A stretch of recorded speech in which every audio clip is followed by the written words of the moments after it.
সকলে কেমন আছো?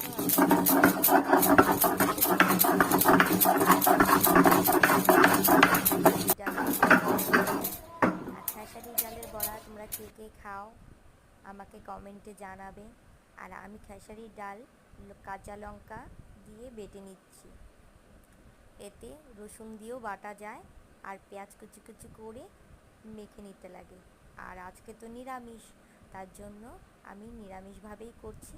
আমার ডাল আর লঙ্কা বাটা হয়ে গেছে, এতে আমি নুন হলুদ দিয়ে ভালো করে মেখে নেব। গাইস, তোমাদের ভালো লাগে এই ডালের বড়ি খেতে? আমাকে কমেন্টে জানাবে।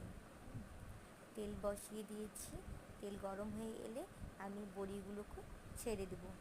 অনেকে বড়া বলে আর আমি তো বড়ি বলি, তাই বারবার বড়ি চলে আসছে মুখে, তাই বড়িই বলছি। দেখো, আমার বর মশাই বলেছিল লঙ্কা বেশি করে ভালো লাগে, লঙ্কা বেশি করে দিয়েছি। আমার বড়া হয়ে গেছে, এখন আমি তুলে নিচ্ছি।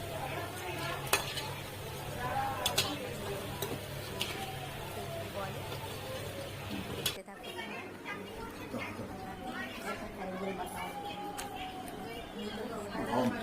হয়েছে, ওনার ঝোল দিলে আর কিছুই লাগে না, ওটাই টেস্টি। যাই হোক, টাটা।